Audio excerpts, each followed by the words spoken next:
कहाँ से शुरुआत करूँ? रेफरी से, झावी की टैक्टिक्स से, या फिर प्लेयरों की परफॉर्मेंस से? चलिए रेफरी से स्टार्ट करते हैं।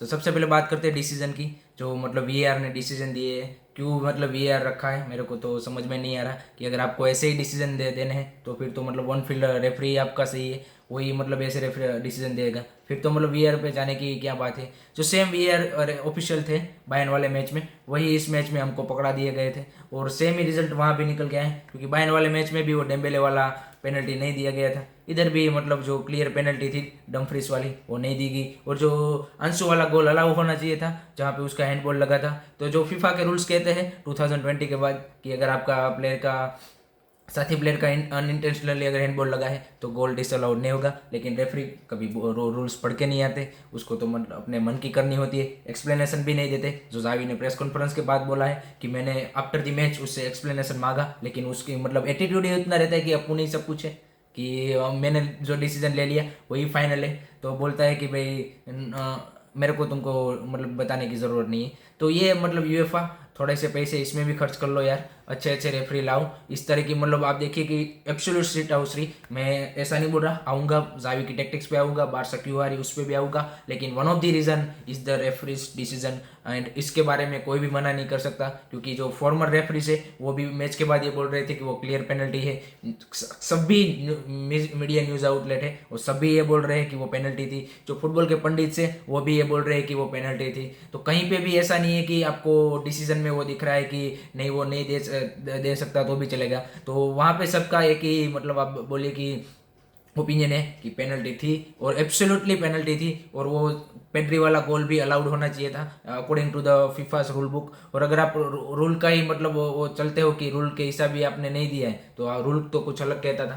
तो रेफरी ने तो बिल्कुल हमारे हाथों से वो जो हमारे 3 पॉइंट आ रहे थे उसको छीन लिया। क्योंकि अगर वो पेड्री वाला गोल अलाउड हो जाता और ये पेनल्टी मिल जाती तो 2-1 होता। लेकिन वो सब मतलब इप्स एंड बट्स वाली बात हो गई। अभी जो हुआ है उसके बारे में बात करते हैं। तो बात करते हैं अब तक जो मतलब मेरे को लगा था कि जो मैं नहीं बोलना चाहता था कि जो जितना ये मेरे को मतलब कम मैं सोच रहा था कि कम मौका मिले तो अच्छी बात है। लेकिन Xavi's tactics in this match is absolutely you can say सिट हाउसली, उसमें भी आप कोई डिबेट नहीं कर सकते। वहाँ पे गलतियाँ थी, उसके डिसीजन में गलतियाँ थी जो आपको एक्सेप्ट करना पड़ेगा। चाहे आप बार्सिलोना फैन हो, चाहे आप जावी के फैन हो, चाहे आप ये जावी के अगेंस्ट नहीं सुन सकते, लेकिन सुनना पड़ेगा भाई। गलतियाँ थी मतलब थी। आप देखिए लास्ट मैच मायोरका के अगेंस्ट भी हम 1-0 जीते थे, उसमें और इस मैच में क्या सिमिलरिटी है पता है गाइस आपको?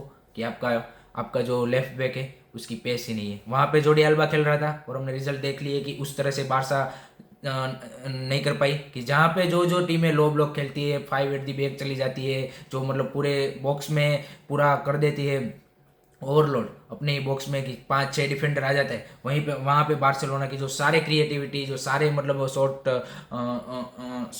क्रिएटिंग ऑप्शन होते हैं सारे वहाँ पे फेल हो जाते हैं। जो हमने मायरका वाले गेम में भी देखा कि जहाँ पे आपका लेफ्ट बैक स्लो डाउन पड़ा वहीं पे आपकी गेम खत्म होगी। इस मैच में देखिए मार्कस अलोंसो का one of the worst game. और मतलब बायन वाले मैच में लगा था कि थोड़े से पॉजिटिव है, लेकिन ही इज़ नॉट, मतलब आप उसको अगर रेगुलर नहीं खिला रहे तो कोई उसका चांस ही नहीं बनता। और जो मैंने कल मैच के दौरान भी बोला था after the first half completed कि मेरे को बाल्डे चाहिए चाहिए और चाहिए, क्योंकि Balde is the player who can make the difference in that side. और क्लियरली जैसे ही बाल्डे आया तो आपको सेकंड हाफ में वहाँ पे दिखा डिफरेंस, क्योंकि उसके बंदे के पास पेस है। और वो मतलब आपके जो क्रोसिस है और वो भी फिर देखिए सही आना स्टार्ट हो गई, और वहाँ पे थोड़े से वो थ्रेटनिंग लगे। उससे पहले तो भाई अलोंसो ने क्या ही कर रहा था, उसको उसकी वजह से रफीनिया को मतलब आप देखिए कि इंटीरियर ड्रॉप होना पड़ रहा था और वो पूरा वो ऑपरेट कर रहा था, लेकिन उसके एक भी क्रॉस उसका सही से नहीं लगा है। और आप देखिए पूरे मैच में लेवेंडोस्की का एक भी शॉट नहीं है। तो ये दर्शाता है कि किस तरह से आप टेक्टिकली भी फेल हुए हो, कि आपका जो मेन बंदा है, आपका नंबर 9 है, उसको अगर कोई शॉट मारने का मौका नहीं मिल रहा है तो उससे तो बड़ी मतलब आप क्या ही मतलब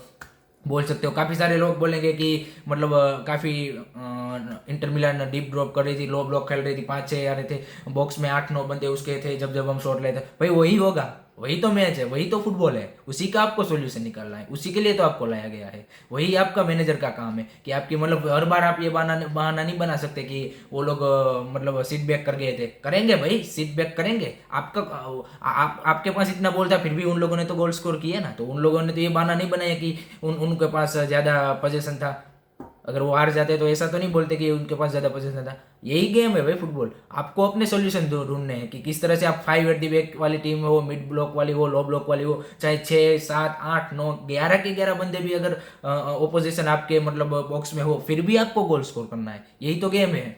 इसको अगर आप नहीं जस्टिफाई कर रहे हो तो फिर आप मतलब बहानेबाजी कर रहे हो, ये तो क्लियर दिख रहा है। तो वो तो मतलब मैं एक्सेप्ट करने के लिए तैयार ही नहीं हूँ कि मतलब वो लोग 5 एट दी बैक थे, 6 एट दी मतलब कन्वर्ट हो जा रहे थे कि जब जब बारसा उसके हाफ में जा रही थी और बॉक्स के नज़दीक जा रही थी तब 7 8 9 बंदे शॉट स्टॉप करने के लिए। तो भाई आप भी करो ना, आपने तो हक दिया ना वहाँ पे एट द फर्स्ट हाफ के एंड पे। आपने तो मतलब खा लिया ना गोल वहाँ पे, एरिक गार्सिया बुस्केट हमने देख लिया ना कि तो फिर वो तो मतलब बिल्कुल वो तो टेक्निकली उसकी थिंकिंग है, स्ट्रेटजी है, उनके मैनेजर की है। तो आप भी लाओ अपनी स्ट्रेटजी कि अगर आपका क्रॉसिस से आपका स्पेसिस से काम नहीं बन रहा है, एक भी शॉट बार्सिलोना ने आउट ऑफ द बॉक्स नहीं लिया है।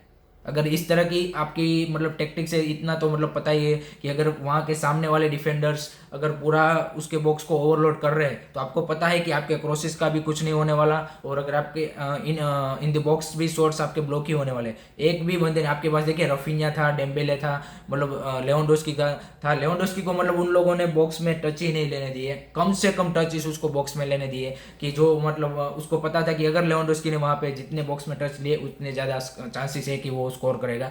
तो लेवेंडोस्की ने भी एक भी आउटसाइड द बॉक्स मतलब चांस नहीं लिया है। तो देखिए कि आपको अपनी टेक्टिक्स, आपके अपनी गेम प्ले को फ्लूइड करना पड़ेगा, फ्लेक्सिबल करना पड़ेगा। सामने वाली टीम अगर ऐसा तो मतलब इस हिसाब से तो आप मतलब बोलोगे कि सामने वाली टीम ओपोजिशन हाफ में ही थी और हम कुछ नहीं कर पाए। तो ये तो बिल्कुल जस्टिफाइबल रीजन नहीं है। Tactic has to be improve by Xavi. और अभी तक मतलब जावी का हम गुणगान गा रहे थे, जावी बॉल वो सब चल रहा था, नो डाउट, उसमें मेरे को कोई दिक्कत नहीं है। अब जीते तो मतलब बिल्कुल प्रेस करें मैनेजर का, टीम का। लेकिन जब आप हारे तब आप उसकी जो गलतियां हैं, खामियां हैं, उसको भी आपको बताना पड़ता है। ऐसा नहीं है कि आप ब्लाइंडली उसको भी मतलब आप देखिए कि जाने दे।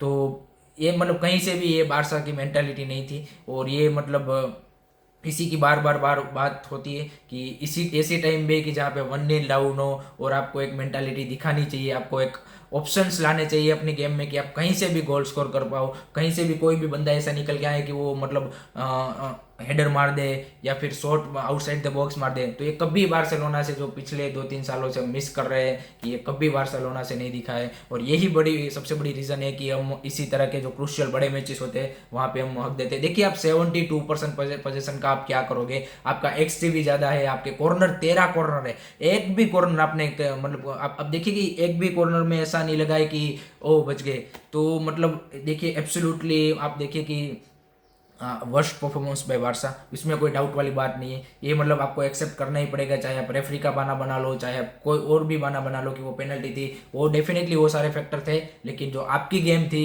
वो भी अप टू द मार्क नहीं थी। आप बिलो एवरेज थे, चाहे आपने 72% पोजीशन रखा हो, चाहे आपका XG हाई हो, चाहे आपके शॉट्स ज़्यादा हो, चाहे आपके बिग चांसेस ज़्यादा हो, लेकिन you are the really bad in this game. ये आपको एक्सेप्ट करना पड़ेगा। अभी बात करते हैं प्लेयरों की। तो प्लेयरों को तो क्या हुआ था, मेरे को कुछ समझ में नहीं आ रहा था, क्या थकान थी क्या थी। इतने मतलब जो ट्रेनिंग सेशन में जैसे पास करते हैं कि चलो थोड़ा सा मार दिया और बॉल पहुंच जाएगी, इतने ज़्यादा मिस पासिस, इतने ज़्यादा मतलब लो इंटेंसिटी वाले पासिस। और प्रेसिंग तो मेरे को दिख ही नहीं रही थी पूरे मैच में कोई से भी। गावी से जो पर्टिकुलरली गावी का जो रोल रहता है, तो भाई गावी ऐसे ही भाग रहा था, वो मतलब लड़ने में ज़्यादा इंटरेस्टेड था ना कि फील्ड पे अपना इम्पैक्ट बनाने में। भाई अगर परफॉर्मेंस से और अगर अच्छे वो उससे वो तुम जवाब देते हैं तो अच्छी बात लगती है। और काफ़ी सारे लोग बोलेंगे कि वो 17 साल का है। भाई 17 साल का है लेकिन बारसा की ए टीम में खेल रहा है, तो वहाँ पे आपकी रिस्पॉन्सिबिलिटी भी बढ़ जाती है। आपको उसी लिए लाया गया है। ऐसा नहीं है कि एक एक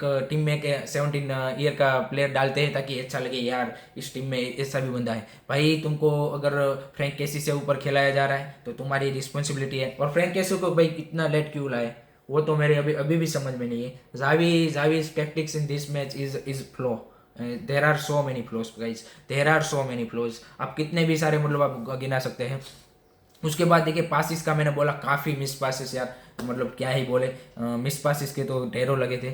उसके बाद क्रिस्टनसन इंजर्ड हो गया गाइस, तो क्रिस्टनसन यार अभी बात आ रही है कि 3-4 वीक्स के लिए आउट। तो अभी तो आपके पास एरिक गार्सिया और पीके बच गए। पीके नो डाउट सेकंड हाफ में वो आया, अच्छा परफॉर्मेंस दिखाया यार पीके ने, एरियल्स ड्यूल्स भी काफ़ी विन किए। एरिक गार्सिया फर्स्ट हाफ में shit shit shit performance by Eric Garcia.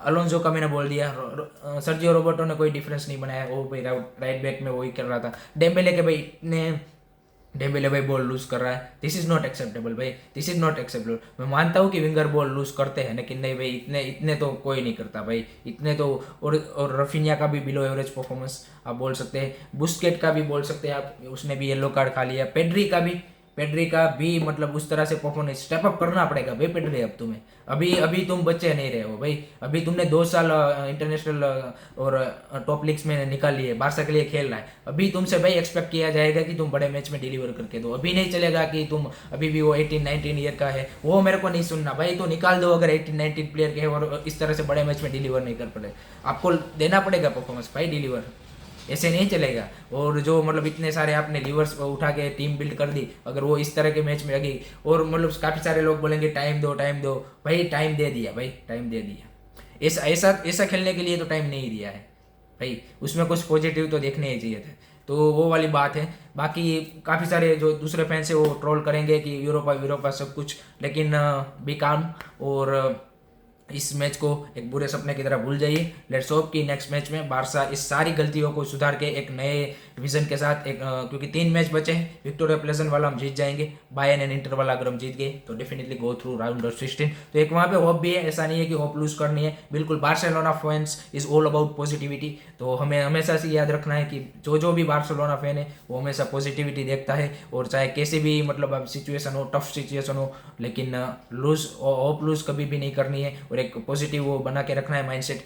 Definitely दुख होता है और लगेगा 1-2 दिन, लेकिन नेक्स्ट वीक आ रही है इंटर बार्सिलोना कैंप नाउ में, तो वहाँ पे दिखाएंगे कि how we are going to defeat them. और लेट्स होप कि नेक्स्ट वाले मैच में रेफरी अपनी ये मतलब सीट आउसरी ना करे और एक अच्छा मैच देखने को मिले। और अगर बारसा वहाँ पे जीत जाती है then Barca is really back.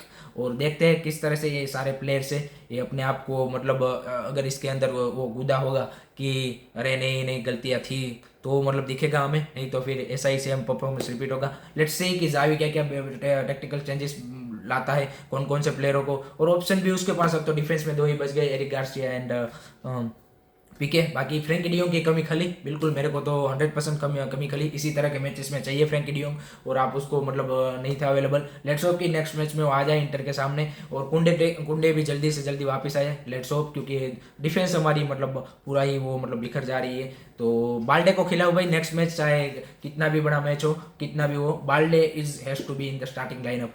Balde चाहिए मेरे को स्टार्टिंग लाइनअप में। तो दैट्स इट गाइज। बाकी तो क्या बात करें टेक्टिकली, बाकी काफ़ी सारे लोग बोलेंगे कि ये गलतियाँ थी, लेकिन हुआ सेम ही है गाइज। हमने पोजीशन रखी, उन लोगों ने काउंटर पे मार दिया, यही हुआ है। बाकी उन लोगों ने बस पार्क की, ट्रक पार्क की, ट्रेन पार्क की, जो भी बोल सकते हो आप बोल सकते हो, लेकिन आपके पास ऐसे कोई ऑप्शन नहीं थे कि आप उस डिफेंस को ब्रेक कर पाए। जो आपकी गलती है ना, उनकी उनकी वो स्ट्रेटजी थी और आपकी ये स्ट्रेटजी थी, तो उनकी स्ट्रेटजी वर्क की, आपकी नहीं की, ये आपको एक्सेप्ट करना पड़ेगा। और आपको आगे आने वाले मैच में देखना पड़ेगा कि इस स्ट्रेटजी को कैसे ब्रेक किया जाए, कैसे इस डिफेंस को तोड़ा जाए। तो ये आपको सोचना है, ना कि उन लोगों को। आपको उन पे ब्लेम डालना है तो डाल दीजिए, नहीं तो लेकिन उससे आपको कुछ मिलने वाला नहीं है। आपको चाहिए वो 3 पॉइंट चाहिए, ना कि 70% पोजीशन चाहिए, ना कि इतना XG चाहिए आपको सिर्फ 3 पॉइंट्स, और कैसे भी करके लाने पड़ेंगे नेक्स्ट वाले मैच में, नहीं तो फिर से यूरोपा लीग में मिलेंगे। Thank you very much guys, take care. और अगर वीडियो पसंद आया हो तो लाइक कर देना। बाकी let's be positive and let's hope कि बारसा विल बी